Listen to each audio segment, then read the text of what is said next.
All right, can we call the meeting to order, please? Sorry, everybody's busy. All right, I just want to bring to your attention, first of all, thank you all for coming to this Region 12 Board of Education meeting. You have new microphones in front of you, and what we've been asked to do is, when you want to talk, push the button, it'll be green. You talk when it's green. When you're done talking, push it again, it'll be red. It's off. Because these are fine mics and they'll pick up everything around us. Papers flying, people talking, conversations. So if you're done talking, turn it off. That's why I'm sitting next to Greg, so turn his off. There you go. And he, I'm sorry, what? oh, Alan, your mic's not on, so that's not being no one heard. heard you because you didn't forget it. Okay. So it should be off unless you want to. That's why I'm sitting next to Greg, so I can turn it off. Does this function for PA too, for the hard of hearing? I don't think. PA speakers? Oh, it sounded like you were on speaker when you said that. Yeah, but he was real close. Karen, was that on a speaker also for the audience? Yeah, we've had complaints in the Both. past. Excellent. Cool. All right, Rebecca, would you take attendance, please? Anthony Amato. Here. Valerie Anderson. She's here. Alan Brown. Greg Cava. Here. I'm here. Michelle Gora. Here. Emily Hibbard. James Hirschfield. I'm here. Jennifer Pody. Here. Michael Sinatra. Here. Peter Tagley. Here. Sydney Morrible. Here. All right, we're all here. We're all here except Emily. Thank you.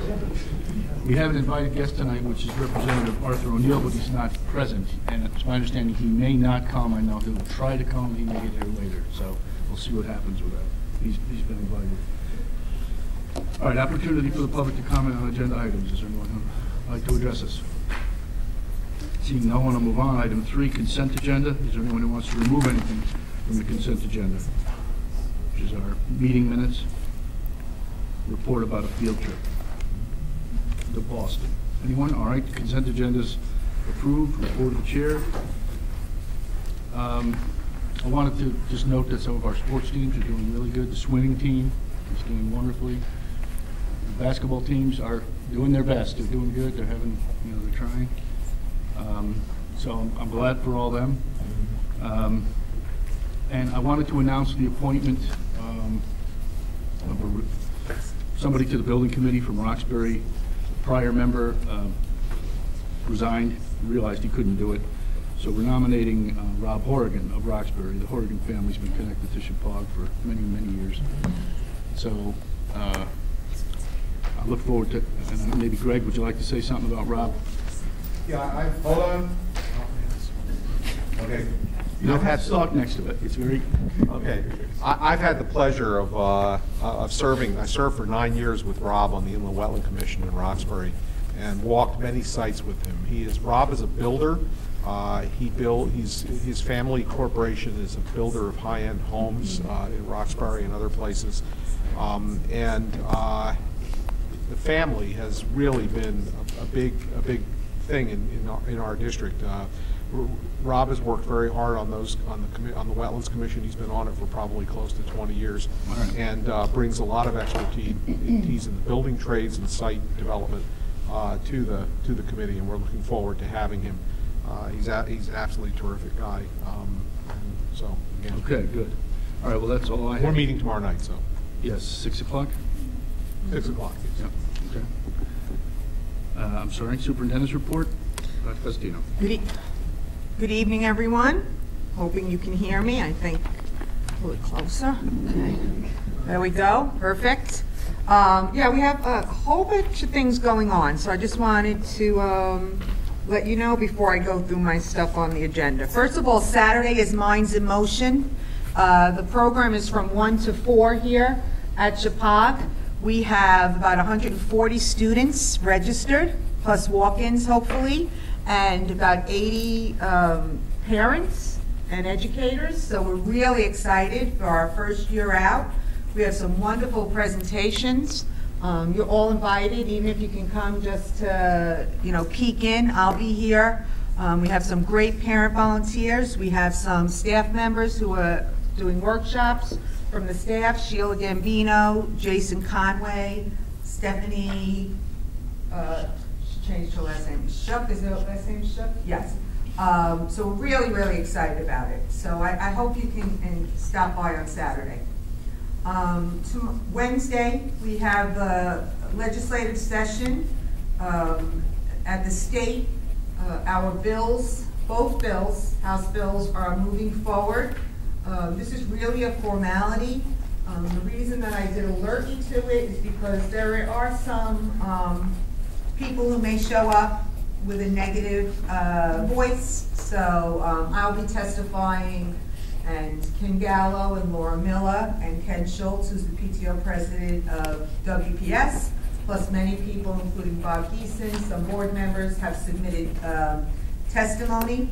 And you can all email. Mike emailed tonight just to say, you know, we support the AgriScience STEM program. As I said, we don't expect anything other than it to move through without any problem, but we didn't want negative voices to be up there and not the positive 69% of the 3 towns who passed the referendum to be heard.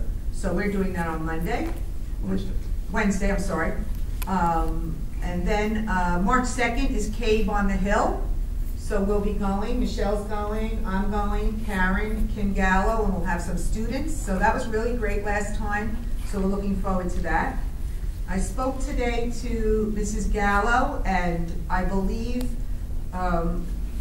although not everyone's happy about it, they're going to postpone the Mexico trip that you approved due to the Zika virus.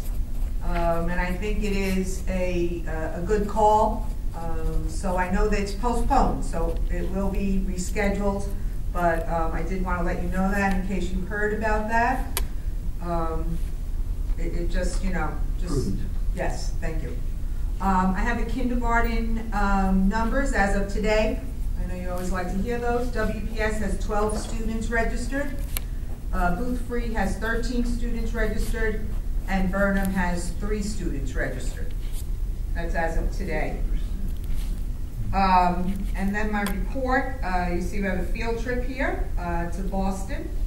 That's the senior class trip, and we need an approval for that, Mr. Chairman. 5.2. Is there a motion to approve that trip? So moved. Second. All right, so will be seconded. Any further discussion? When are they going? They are going. May 1st. Yep. Any further? All those in favor say aye. Aye. Any opposed? Any abstained? All right, it passes. Thank you. Thank you. Some personnel appointments. We have Mary Ann Summeroff, a para at Chapag. Marissa Matz, front entrance security at Chapag. William Murphy, custodian at WPS. Resignation, Rome Leffler, the front security at Chapag. How long has he been there?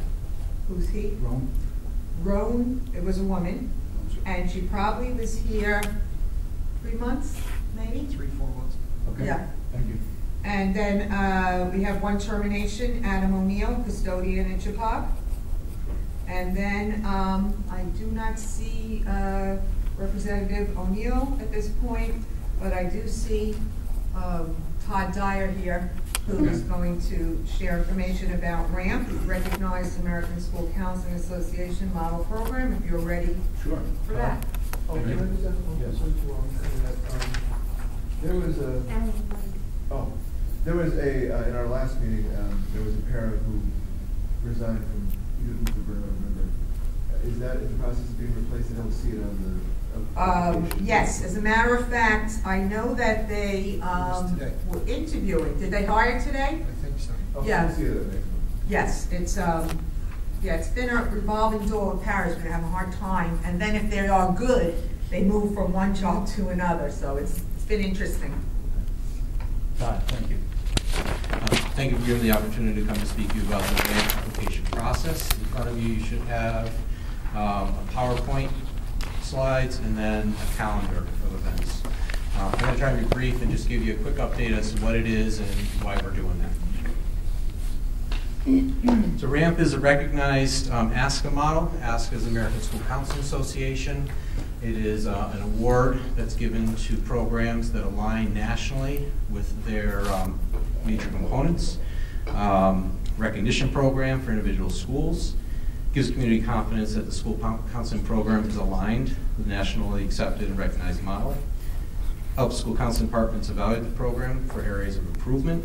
Increases department skills and knowledge, and enhances the program's efforts to contribute to student success.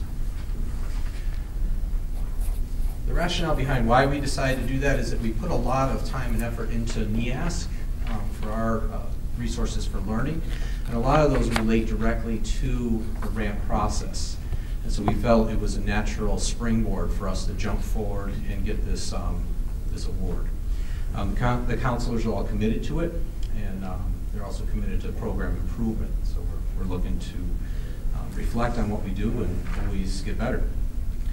My department was excited about it, and we were up for the challenge. It is going to be a Herculean effort on our part, and already has been, and we know that going into it. It's very similar to the NEASC process, which you're all familiar with. It's just that 4 people are doing that instead of 30-some. And so it's a very similar process of looking at your department, your goals, and writing narratives that argue that you're doing those things. The resources that we're going to be using this year is our consultant, Sharon Brennan. There's a book out there about the use of data, because one of the tenets of this application is use of data. The RAMP website itself, and then the Ask a National Model, which is another text. So the RAMP components on the next slide, there's 12 of them. Just to go through them briefly. Vision and mission statement, advisory council, Ask a mindsets and behaviors, annual agreements, school counseling program goals, the calendars, both in annual and individual calendars, core curriculum, action plan and lessons, core curriculum review document, small group responsive services, closing the gap report, which has us look at students that are at risk for either achievement, attendance, or behavior problems, and then develop programming that will address those areas, and then overall program evaluation and reflection. So where are we at? Progress to date. So we've been working, as I said, from the NEASC report, basically for the last year and a half on components of it. And the mission and vision statement is complete. Our annual and weekly calendars are complete. The program goals are complete. Our core curriculum, which was one of the biggest pieces that we did for NEASC, was also complete. Annual agreements, which specify what counselors are going to spend their time doing and how they're going to meet the goals, are complete. The advisory council will be this spring. And then work in progress that is going to continue throughout the spring is the write-up of all the narratives, small group responsive services report, the Ask a Mindsets and Behavior, which is an alignment document that aligns our curriculum to the national standards, closing the gap report, which is a report on how we meet equity for all students, core curriculum results report, and the program evaluation reflection. So those are areas we're still working on. On the next page, I gave you our draft document for the vision and mission statement. And I'd like to read it to you because we put a lot of time and effort into it, and I feel it's a powerful statement of what we do on a daily basis for our students at Chappaq. The vision of Chappaq's School Counseling Department is that all students will take action and responsibility for their academic, personal, social, and career development to succeed in their chosen paths and reach their fullest potential as respectful, responsible citizens who are inspired to live life to its fullest. So the vision for us is a statement of what we dream, what we hope for all students. It's the big idea. The mission: Chappaq Valley School Counseling Department collaborates with home and community to provide a comprehensive developmental counseling program to meet the academic, personal, social, and career needs of all students in order to ensure that they are globally competitive 21st century citizens who demonstrate compassion, creativity, and courage. Our belief statements: we believe that all students have dignity and worth. All students can achieve and be successful learners. The school counselor's primary purpose is to advocate for the student. The school counseling program serves all students. School counseling program is a critical component within the school system and an integral to the academic, personal, social, and career development and progress of each student. The school counseling program is continuously refined and improved through systematic review and evaluation of data. And finally, the school counseling program is successful through shared ownership, effective collaboration with teachers, administration, students, families, and the community as part of the school-wide program.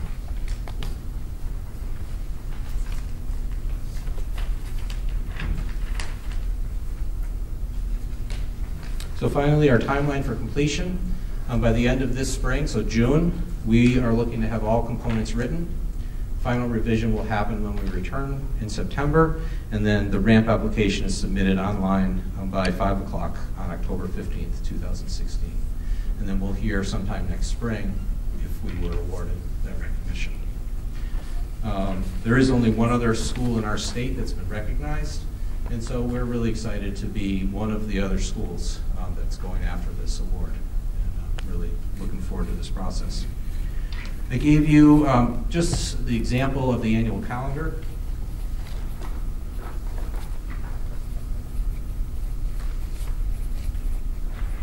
And a lot of work went into this calendar.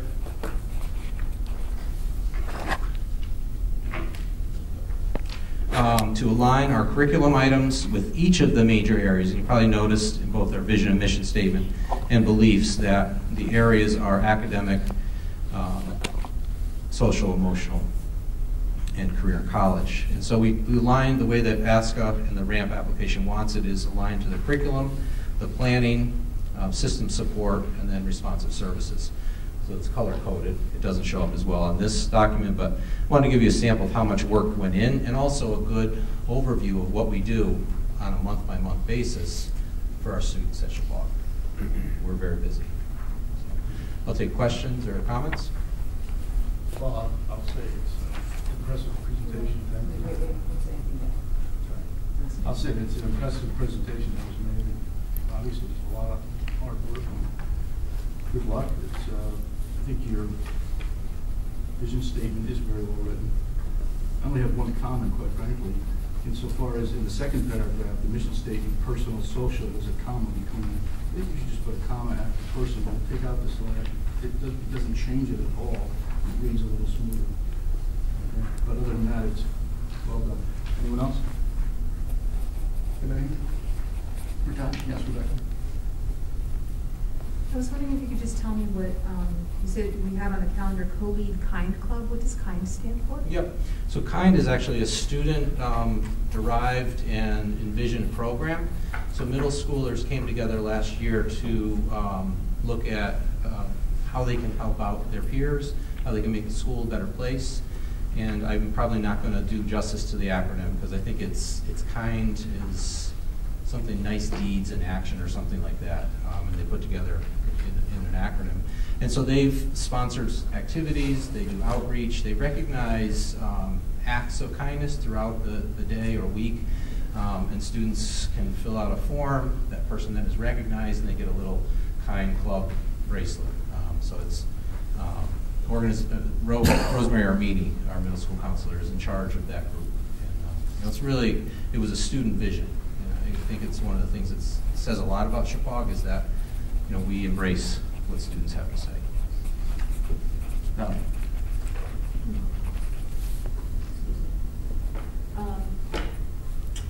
And in addition to that, I see repeatedly through your calendar, crisis services, FWSN, DCF, I guess we know, ICAPS, IMPS, SRO. What are those, and they seem to be an important part of your calendar? Yep. So monthly, we have crisis services for students, and that's one of the things I've been tracking the last few years. FWSN is Families with Service Need. DCF is DCF. ICAPS is a service that's provided by DCF that goes in-house. They often will come and meet with us. EMPS is Emergency Psychiatric Services, and so they will come on site when we have a student that's either suicidal or has risk of suicide or other mental health services need that we feel put them at risk. And SRO or police are involvement with students that have involvement with the law. So, we don't have a lot of those cases at our school, but every month, usually 1 or 2 to 3 or 4, depending on the month. So that happens throughout the calendar because it's what goes on, and we process it as a team, make sure that we're responsive correctly, and making sure that we know what services we should be accessing when different issues come up. And how quickly, since we're out here in the middle of nowhere, obviously we have our own police, but if there's a real crisis, how quickly do these organizations respond to your call? So our caseworker from Torrington for EMPS can get here in about 35, 40 minutes. Kathy's her name. Typically we get her. So about 40, 45 minutes. She's based out of Torrington, the behavioral health of Charlotte Hungerford. So usually who we get. DCF, usually it's by the end of the day. It depends on the case. So if a student is not safe to return home and DCF needs to evaluate them, then we will stay. And I've stayed till 5:30, 6 o'clock at night if need be for those kids that can't be returned to their homes until they're cleared by DCF. Thank you. And a family intervention. Yeah. ICAPS is more ongoing, so typically families that are already DCF involved will have ICAPS as an add-on service. And they basically go in and do family counseling. And so, but they'll come in once a month to check in with us. Same thing with DCF workers that are involved in open cases. We'll come in to check with the counselors on how things are going here at school as well. All right, anyone else? Todd, how many, oh, I'm sorry. I just want to say I'm so glad that you're applying for this, putting in the effort. Thank you. Not only for you and for the school, but for me, because I think if you hadn't, I never would have seen this calendar. And this is very impressive, the depth of the amount of counseling, the breadth and the depth. And I have that feeling that I get sometimes that we're now a privileged few who are aware of this. And how is it we have another meeting where we're learning about something really vital, and how can we tell everybody we know about it? Because this is really shows not just that you prepared this for the application, but the ongoing work is really excellent. Thank you. Thank you. Anyone else? Michelle. I was going to say sort of the same thing. I'm glad, I appreciate the effort of applying for this, and I'm glad we got to see this because I feel like we all sort of get stuck in our own, different things are important to different people, but this allows us to see what's going on with the department and all of our students. And I also just wanted to say that I feel that I've already seen this year the guidance department, whether it's through the meetings for picking classes for next year, like a lot more information coming to me as a parent from the guidance department with my 2 children in different places in their career. And so I'm seeing a lot of this already. It's definitely more than in the past. So I appreciate those efforts. I think it's work well done. Thank you. And I think, as part of this process of going through RAMP, it's really making us reflect on who we are as a department. How can we improve? We're looking for that feedback. And one of the goals is more communication, making sure we get that energy out there so that people know what's going on. The calendar in itself is, I could probably pick out pieces each month that we're blasting out in different forms of communication. The whole calendar, I think, is probably valid to go out, as Alan's mentioned, to everyone, so that it's a public, display of what we do. But I think, as a whole, I don't know that many people will use it as well as what you're getting is more of that parent response of what's going on. So we're trying.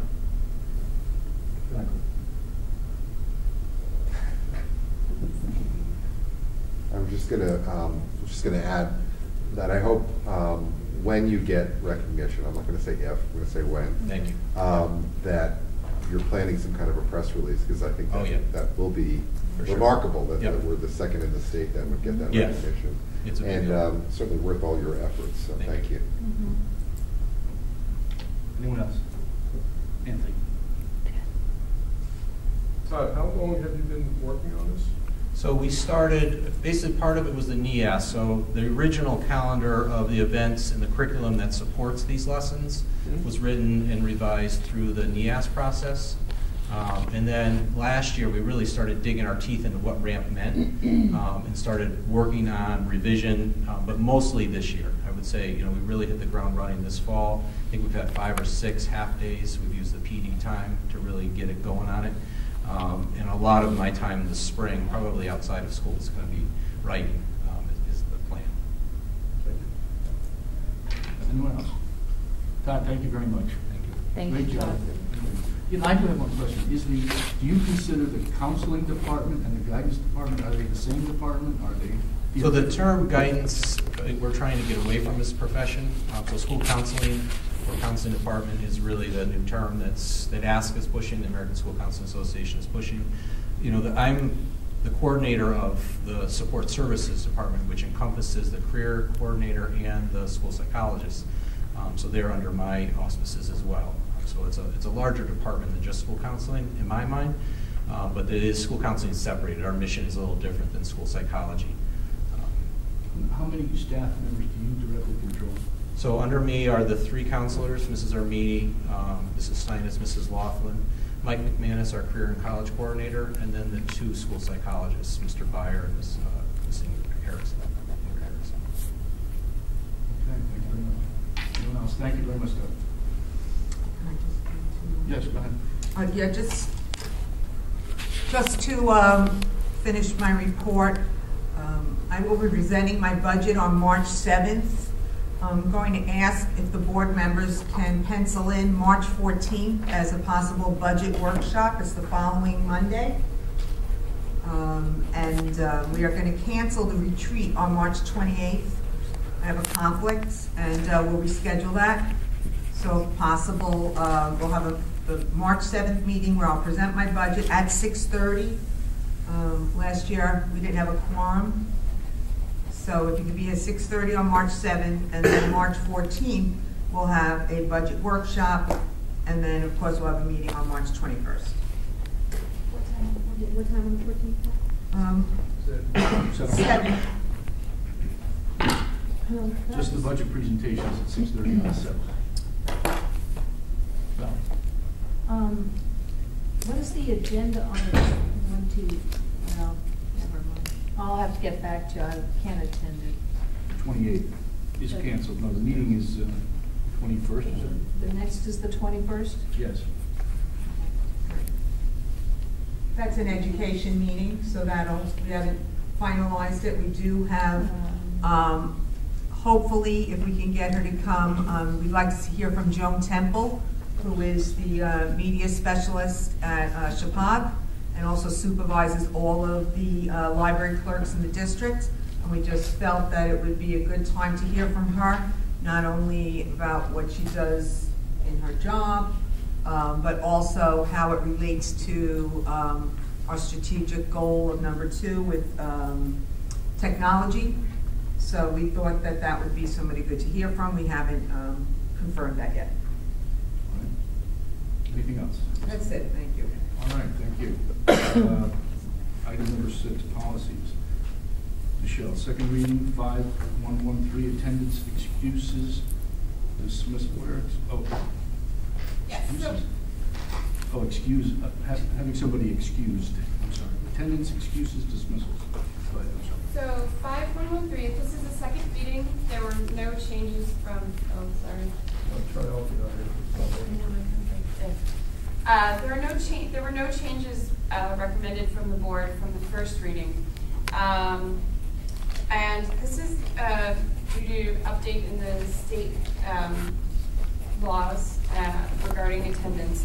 And if you would like to refresh your memory, back when this was presented on January 4th, what we did is put together a comparison sheet to describe the differences between the new and the old, because there was so much language change, there was no way to highlight one or the other.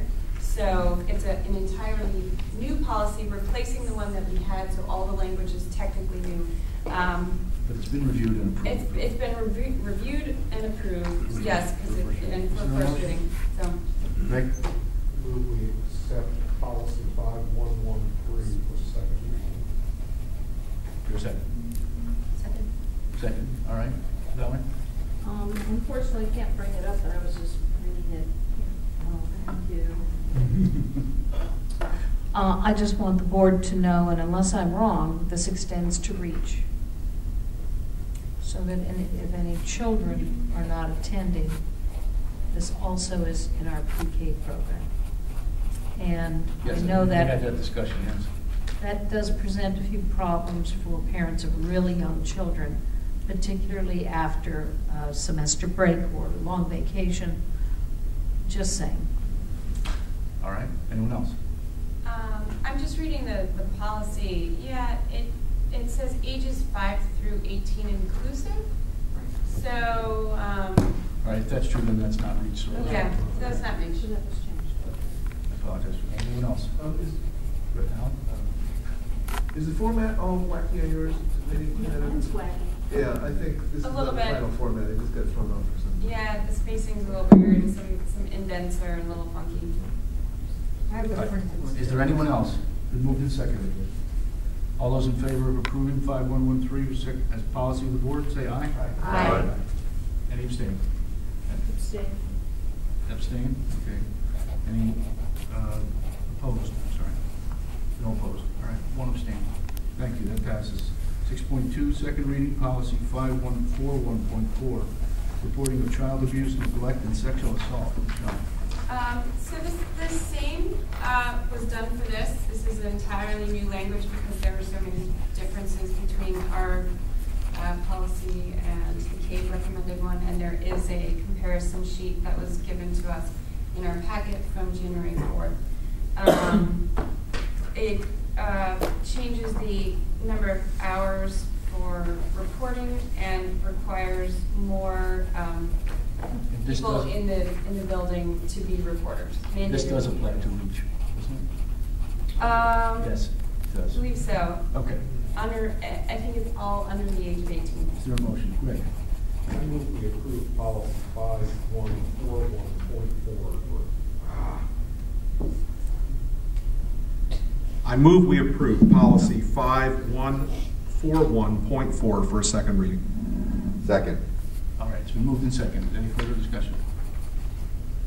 All those in favor say aye. Aye. Any opposed? Any abstaining? One abstention, Valerie. All right, it passes. Thank you. Thank you, Michelle. The next item on the agenda is to go into executive session for the purpose of the superintendent's mid-year evaluation. Is there a motion to go into executive session? So moved. Second. Second by Alan.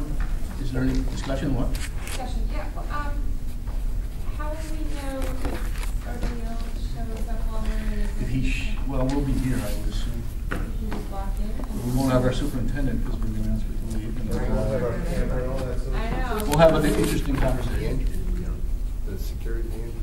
Security guards there, right? Andrew If will let the you guy- if he know, and comes, then you yes. can talk to him. Yeah, As just as yeah, I just. concerned yeah. citizens are not Okay. part of the meeting. Okay. The meeting will happen. Well, no, that's not true. We will have gone to executive session. He comes, we'll come out of executive session. Yeah, and talk to him. And everybody else left, because they didn't want to hear what he had to say. Very charged. There was one there. Very much. Excuse me. We've got a motion that's been seconded to go into executive session, but on the subject of Representative ONeill, who may show up. Go ahead. So Representative ONeill left me a voicemail this afternoon saying that he might in fact not be able to make the board meeting, but if he might be coming later. But the essence of the message he left me, one point he made, he says he did put in for a higher level of funding. Of course, he was quick to also caveat that with the current budget climate, he was not very hopeful that the higher level of funding would get approved. It's usually reserved for magnet schools, but he is trying and has, I guess, applied for it, whatever the right term is. So we at least know that that's been done. He did encourage us to have our feelings known at the upcoming hearing at the committee. He said that it's not a contest of who files the most number of briefs, and no one's sort of got anything on a scale here. But it would be good because the opposition has been very active already in letting their feelings be known to not only him but also the broader committee. Again, they're appealing to the state. He doesn't have such a parochial or dog in this fight, you know, so they're going to be a little bit more neutral. So again, he encouraged everyone to call, email, go to the hearings. That was the essence of it. I want to thank you for reaching out to me and having me. Well, what do you mean by higher level of funding? A percentage, the 95%? Percentage. Okay. I think it's 95. 95. So- So magnet schools are funded at the 95. It's sitting in there right now at 80. Okay, Yeah. that I understand. Right. And, I mean, isn't this procedural? I mean, we had our citizens vote. These couple of There's a people. vote, there's a legislative vote. They have to do their jobs and do what they think is best. You would hope that it would be, I have to differ, it's not a mere formality in my estimation, but it's, Bob said he's never seen one turned down. I was encouraged by the fact that the governor's budget, which was austere in some ways, favored magnet schools. And this certainly is akin to that, if not superior to that. This project is, you know, we've done what they've asked them to do, which is to have it approved by all three towns with a great majority. So I am sure that I assume that that will be a significant factor. And we'll see what happens and just do the best you can. I hope that some of us can get up there on Wednesday. What is our recourse if for some obscene reason there's a blockage? I Well, if they mean, turn down the bonding, then we can't go forward with the project. so we can't have any recourse, but a few people can. Unless they, well, I don't know. I mean, I'm not an expert in this It could subject. be I don't know if they can introduced. change their minds, but please, I don't rather not go there. I'm not assuming that's not going to be the case. I am assuming it's not going to be, that it will pass. At what time again is the hearing on Wednesday? Here. It starts at 11, but there's a lot of business, so you never know how long. We'll be there all day. No, I know, I've been there before. Anyone else on the subject? May I also? Yes, please. If you want to send an email, you can send it to, well, first, of course, there's Rob Kane and there's Art ONeill. And I sent you the information. Yes. But also, I sent you in a second email all of the members of the Education Committee. And that's, I believe I sent that, yes. It was a PDF down at the Right, bottom. PDF down at the bottom. So you will see there the members of the Education Committee, and you have Representative Andrew Fleischman, who is one of the co-chairs, as is Gail Schlossberg. And all of the information's there, the phone numbers and the email. So, you know, just write an email and send it out to as many people as you can. As I have good feelings about it. I think we have a lot of support, but as I said, I want to go there and be a positive voice so that they understand exactly where we stand and where our constituents stand, and that we're only hearing from a very small amount of people. And I think we may be here. Oh, nice. Hello, Mr. O'Neill, you've come just in time. Representative O'Neill. Hello, welcome. Hi, Art, how are you? Well, how about yourselves? Good. Anthony, would you like to introduce our guest, please? Yes. If I can get the microphone to come back. To the board, this is our representative, Art ONeill, who has accepted our invitation to come tonight and give us a brief update on the legislative process as this thing continues to move forward. The timing is wonderful because when we extended the invitation, we did not know about the hearing on the 24th, this Wednesday. So it's a welcome timing for us to hear more. So thank you very much for being able to make it. I realize I did get your voicemail. I called you back. I'm not sure if you got mine back, but thank you very much. We finished all our other business, so you really came at a perfect time. If you would care to address us. Sure. Thank you. Okay, this will be relatively brief, so you can get home and that sort of thing. As I left a message, both with the superintendent and with Mr. Amato, that there is a hearing on the bill that contains the language for the Ag STEM program, which is what we're really all here talking about. And that is Wednesday the 24th at 11 a.m. That's when it starts, in room 2C in the LOB, Legislative Office Building. And you should get there They say sign-ups start at 8 o'clock in the morning. So if you're truly dedicated, maybe you'd like to take a hotel room the night before. So you'd be first in line.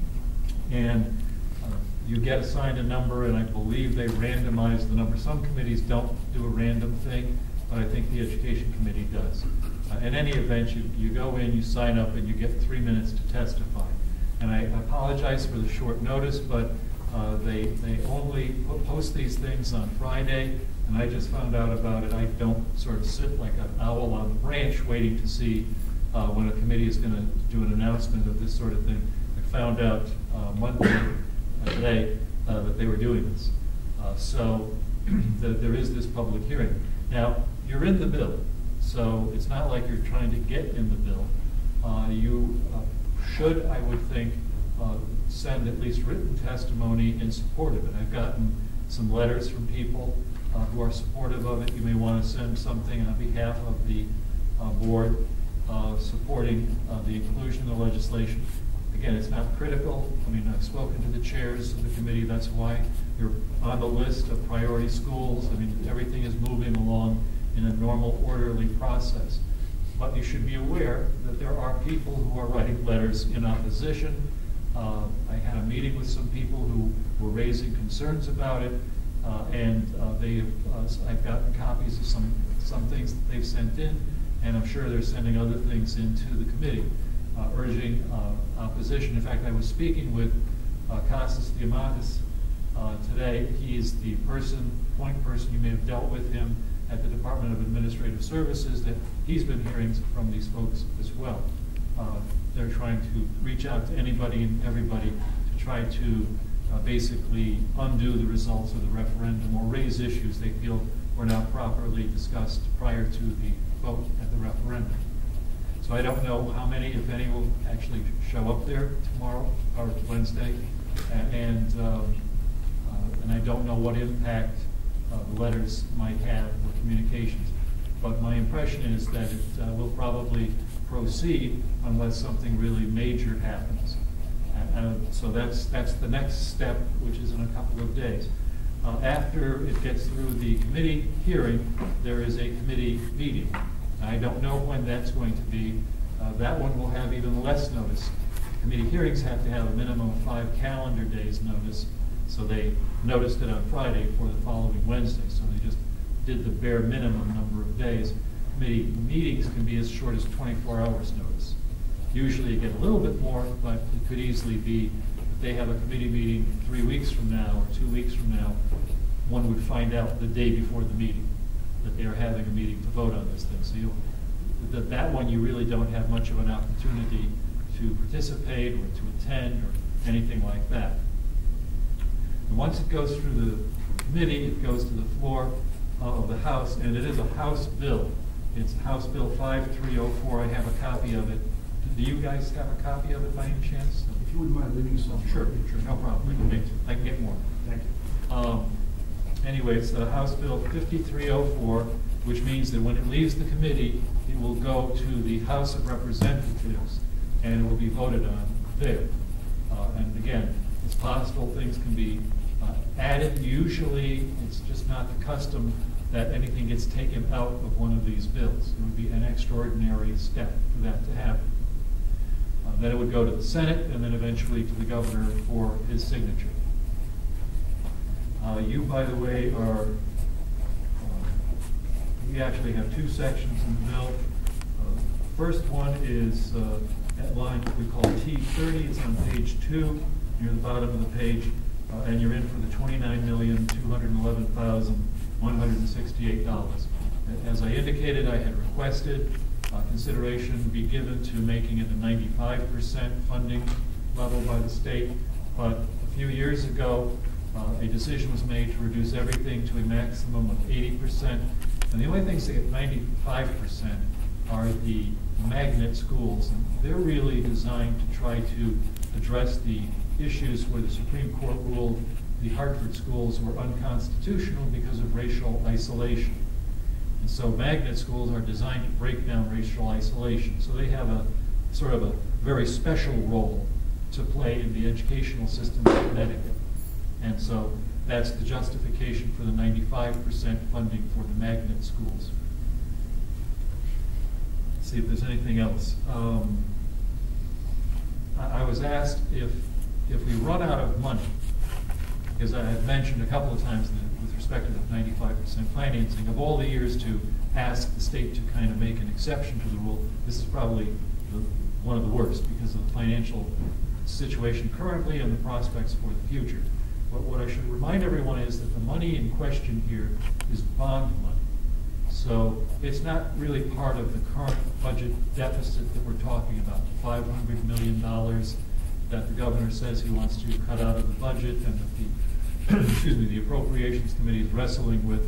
That's where I was today at Hartford. We were going over the budget of the Comptroller and the Office of Policy and Management and the Department of Administrative Services, which was how I got the opportunity to chat with folks there about the prospect of money being deleted from the process or a program project being taken off the list, and was told that, first of all, we don't know how you would work it. Would you start with the bottom one and work your way towards the top? Would you just sort of pick them at random or try to prioritize them or look at the one that's been in the hopper the longest?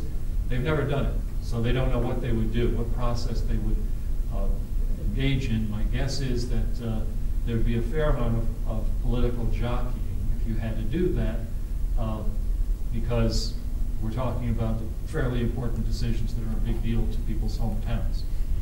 But they've never had to do that, and while we are getting closer to the bond cap for the state of Connecticut, every year stuff comes off the list, things get paid off, bonds that we had outstanding get paid off, as well as every year we add things to the list. So while we're getting close to it, it's not like we've run out of bond money or the legal authority to do bond money. But sometime in the next year or two, we're going to start bumping up against our bond cap issue. And then we don't know what we're going to do, although I believe education is considered a pretty high priority. So we might not build something somewhere else in order to make room in the bonding package for education, because that's considered a pretty high priority by the state of Connecticut. That's gotten first dibs on bond money, both for local education as well as projects at UConn and the other state universities and colleges. So I don't know if there are any other questions. I can't remember, did I catch everything that was in your email? Yes, you did. But I have one follow-up, just more of a curiosity at this point. The bill says that the projects are presented in priority order. How? Well, no, the bills are just sort of listed. I don't know that there's a priority. In terms of the projects, the first one is Hartford, the next one is Ledyard, the next one is Newington, the next one is New London, Norwalk, Stratford, Region 12, CREC for the Hartford Academy, the ACES Whitney School, Goodwin College, Colchester, Danbury, Ledyard again, Manchester's doing really well. Stonington, Wilton, Region 6, Region 12 again, the 2.9, or your share of this is going to be 978 for the classrooms that are in the existing building. And Region 14 gets a couple projects, but they're fairly small. You are a big project, by the way. I mean, there's a Stratford school for $76 million, but you know, this is not. A lot of these projects are $1 million, $2 million, $3 million, that sort of thing. Greenwich, New Britain, Bridgeport. I mean, there are quite a few. So you're not at the bottom of the list by any stretch. So if your thinking was that they would start with the last one in the hopper or the last one on the list, you're not there. So, as I said, I don't think we've ever had the experience of having to delete things for a lack of money. I think sometimes if a project isn't ready to go forward, or there's been a change in mind as to how to do things, they may have taken it off after it was approved. But the idea of taking it out of the bill because of the lack of funding this would be very unusual. Not to say it's impossible, but it would be extremely unusual. Anyone else? Great. Yes, Representative ONeill, I assume if we're going to testify, we would be submitting written testimony as well. At least that's been my experience the times I've testified up there. Does that have to be sent any place now? Is there anything different? I haven't done this in a few years, so. Or should we just bring it? Yeah, if you're personally coming up there, I would bring it and deliver it to the clerk of the committee. You can try submitting it early, like an email version of it as an attachment perhaps. If you want to, you can send it to my aide. Do you have my email address? I don't know. Her name is Nancy Jalbert. Trying to think of if I have something with her email address on it. I can just barely remember my own. We'll get it. We'll get it. But she's the one, or the clerk of the committee, the education committee, which is all that's on the website. So they can, because what they do these days is we scan all the testimony. Even though you still have to bring 50 copies and that kind of silly thing, everybody looks at it on the computer now. So all the testimony is scanned and then it's uploaded so that we can look at it on our website. I presume that makes legislative history a little easier too at the library. Oh, yeah, yeah. And when you're looking for something, occasionally you can flip through the papers faster, but I find it so much easier when I'm looking at 200 witnesses worth of testimony, to try to find it in a stack of papers next to a book. You have I have her email. Oh. It's Nancy, Nancy .Jalbert, JALB as in boy, ERT as in Tom, at cga.ct.gov, G-O-V. Got it? Thank you. Thank you so much. Representative ONeill, I was just wondering, for the meeting on Wednesday, I know Superintendent Cosentino mentioned that she's going to attend that meeting, some other members of the administration and Board of Ed members that can attend. I was wondering if you thought it might be useful to have students come up for that meeting as well? I mean, and students are always a hit. It's nice to have young people come to the Capitol and that sort of thing. I don't know that it's necessary to do it. I mean, if you have a couple of students that really would like to come and attend, it certainly wouldn't hurt to have a student get up and say that they think this is a good project and they're looking forward to it, even if not perhaps for them, perhaps for a younger brother or sister or something like that to participate in the program. I hate to phrase it quite this way, but young people coming to testify, since they are the recipients of the program, they're the ones that are really the beneficiaries of why it's all being done. So it doesn't hurt to have them come and testify. And so I guess the question is, do you want to pull them out of school to do that? But somebody may raise that as an issue in the committee. The other remember, you only get 3 minutes to testify, right? And you may have to sit there for 5 hours, and then you have to leave, and you never get. They come to your name just as you walk out the door, 5 minutes later. The other question I had for you is when you were talking about the 95% funding and how unlikely that would be, but we're trying. I'm wondering if diversity is the rationale for magnet funding at 95%.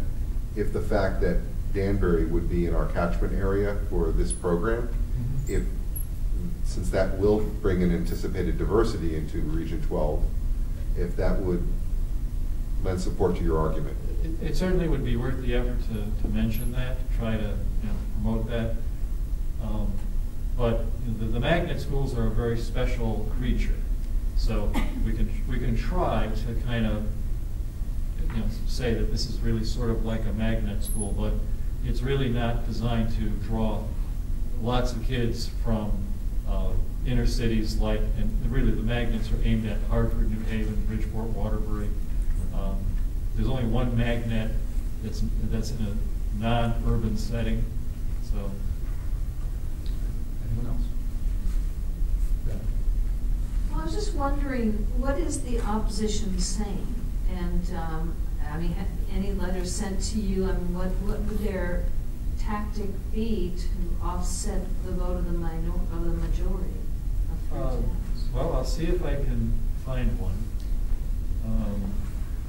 If you don't mind, my understanding is that some of it may relate to finances, that the students won't be there, it won't be able to fund itself. The state has got a problem, the state can't afford this. those kind of economic, making the best of they can. Yeah, Go ahead, sir. I'd say that captures a lot of it, is that the projections for the number of students that are going to attend were incorrect, and that the numbers are going to be much lower, and therefore this school will never, in effect, get off the ground, because there won't be enough students to really operate the program. But let me see. And a lot of it is basically allegations that false information was distributed to the public, and therefore the public was confused or misled, and therefore you should ignore the votes in the referendum. Projected student enrollment. Financial projections used by the region stated 196 students from out-of-town districts would be required for the project to break even. However, a promotional mailer from a member of the Board of Education mailed just before the vote said that only 49 students were necessary, and if adopted, the program would pay for itself. I have no, there's no way to verify that. Maybe you folks know more than I do about those. Further, a query of the 6 catchment towns designated for sending students to Chippewa reveals that at present the number of students attending Chippewa Nanawag's Ag Science program in all 4 grades is only 54 students, 142 short of the 196 needed to break even. And then there's a listing of students coming from different towns: Brookfield 6, Danbury 10, New Fairfield 7, New Milford 22, Newtown 8, Sherman 1. All of the sending towns except Danbury are experiencing declining student populations and have not committed to send additional students to Chicago's Agri-STEM program. Danbury stated they can easily and gladly absorb their STEM middle school students into the AP courses at Danbury High School.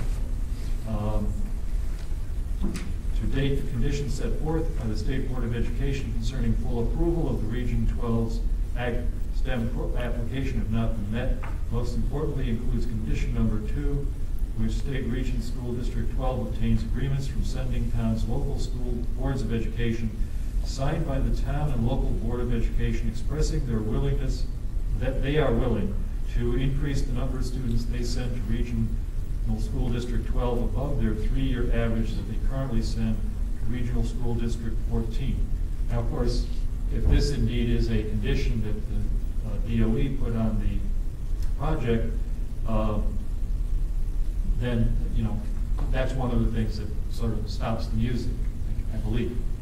And they go on, there presently are 2 Agri-STEM program centers in high schools within a 10-mile radius. It would be much less expensive and have significantly better chance for success by planning to improve educational standards plus a STEM program within our existing footprint. Does this, or really any public high school in a state with $500 million deficit, need an equestrian center? Indoor riding ring and new tennis courts after the local property taxpayers contribute their 30% share of the $40 million project. What funds are available, or are they willing to expend to keep up the facility? The plan also puts the elementary schools in each town at risk for future funding. I mean, basically, I can send this to you. No, that's good. I think that's good. But it's got lots of statistics. Yeah, if you want to send it to send it to Yeah, I have a question though. Is this, I don't know what. The microphone's over here, so I keep. Okay. Yeah, I was going to say. We don't have to get into a debate. All he did No, was but I guess the question is, would it be appropriate for us to respond to any of these things? For example, just the numbers are, what they're doing is they're only giving you the numbers for 1 year. It's a 4-year high school. So they're 49 times 4 is 196. So what they're saying is there's only 49 students, when in fact, yeah, if you look at 1 year out of 4. So the difficulty is when someone is presenting information with numbers that is utterly, completely, and irredeemably false, is that something that the district would be well behooved to answer? Yes, I think it would be a good idea to, respond, saying, like what you just said. Those numbers are correct insofar as they reference 1 year, but they're not telling you about the other 3 years, which would bring you up to the 196. And any other thing where there's a kernel of truth to a statement and you believe that their statement is incorrect, and you explain why it is. Because I think it's going to be kind of unusual for there to be a vocal group opposing a project like this. I mean, I'm not on the education committee, I've never been on the education committee, so I don't know for sure. But I would think that normally, by the time a program has gotten this far along, there's pretty much, support in the community, and no one is still going to Hartford to try to fight it anymore. I mean, maybe it happens, I just haven't, I don't remember seeing it. Do you want to respond to anything? Yeah, I just would like to clarify one of the conditions, sorry. Condition number 2 from the State Board of Education was to get a letter signed by all the sending town superintendents stating that they would be willing to increase the number of students that they send to us over their 3-year average. When we originally got the letters from the boards and the superintendents, it said they would be willing to send students to Region 12 Chapag and not Nonawag. So what we had to do was we had to then go back to the superintendents and ask them to go back to their boards to get a new letter signed. So we're in the process of getting that done. We already have letters signed by Sherman, by New Fairfield, and by Newtown. Danbury is meeting Wednesday night, and we should get their letter then. And then we have Brookfield and New Milford. And the issue with them, not that it's an issue, is that they are both new superintendents who were not in the position to sign the letter 6 months ago. So they are in the process of getting educated, and their letter will be coming shortly. So right now we have 3 of the 6 letters. I am very confident we're going to get the rest of the letters. But I did want to clarify that to the board so that they understood that it's in process. Thank you. Just to follow up on what Greg, Representative O'Neill said, these points, are they going to be made on Wednesday, or should someone rebut all of these points? Well, someone from this group could certainly show up at 8 o'clock and be on the agenda to speak. So yes, the points So are to address these points, perhaps in an email that can sit next to send an this email, or one. you could have somebody there that you might get 3 minutes to rebut. Yeah, and this takes, I don't know how many minutes it took me to read half of it, so it takes a while. Yeah, it only to got go through a couple points. Yeah, they got that. Sorry, my mic's on.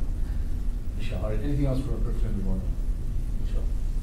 Thank you so much for coming and keeping us informed about this. I just have a procedural question because I'm trying to find the agenda because I have not been to one of these hearings. So it's a committee hearing just on this bill or on No, the list of bills is, let's see, 1, 2, 3, 4, 5, 6, 7, 8, 9, 10, 11. There are 11 bills altogether. And so this is just one of them. I think frequently the education committee will devote like an hour to a particular bill, and then another hour to another bill, or half an hour, something like that, and they assume there's not going to be much conversation. So they may break it up. Most committees, people come in and they talk about the first bill on the agenda, the next person talks about the 10th bill on the agenda, the next person comes in and talks about the 8th bill on the agenda. So there's no pattern, and so somebody gets up and makes a bunch of statements, and then 2 hours later somebody else gets up and says, well, let me explain why that fellow was wrong. He said all those things in the first 10 minutes of the meeting. So there isn't the kind of coherent presentation that you might expect. It's just everybody comes in and does whatever it is they're there to talk about when their turn comes up. As I said, I think the Education Committee, I know that I've attended some of their hearings, where they try to group things together that are on the same subject, or at least all the speakers to one particular bill are brought together at the same time.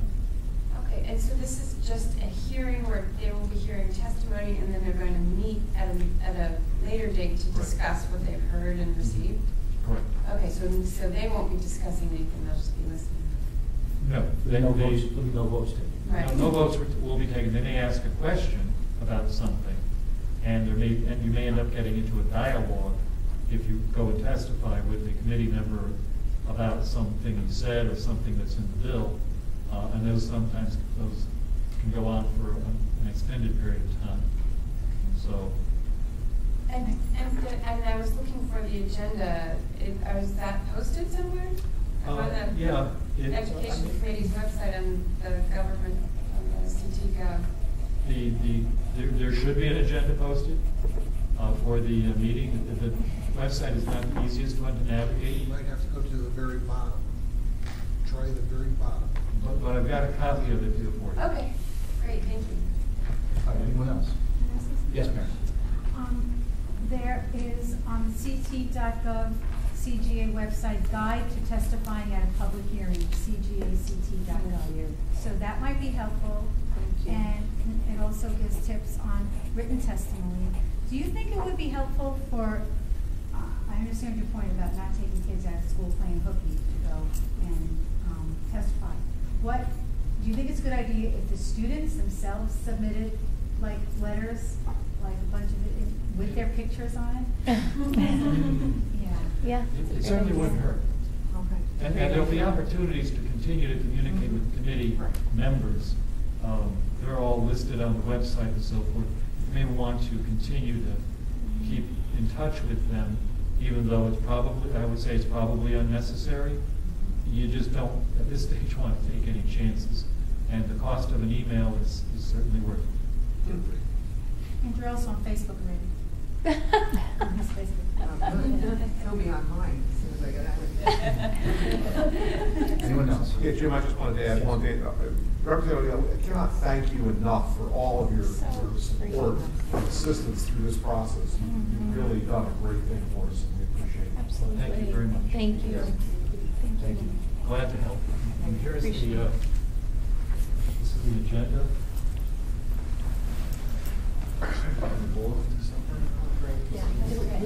Thank you. Thank you for coming. Thank you so much. Good to see you again.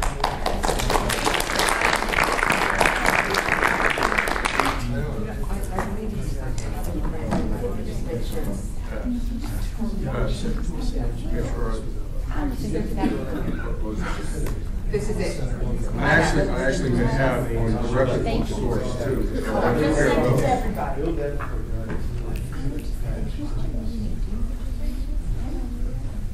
I sent it to everyone.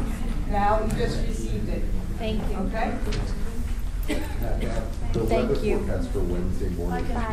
Thank you. Yeah, so that's good for us, I think. I That is think good. we're on But I'm regardless. just wondering if you're going to take your suggestion and maybe some of you go off the night before. All right, hold on, if I may. Sure. We have a meeting a motion to go into executive session for purposes of the superintendent's interim evaluation. A motion, it's been moved and seconded. All those in favor say aye. Aye. Any opposed? Any abstained? All right, we're in executive session at 10 after 8. Let's take that right.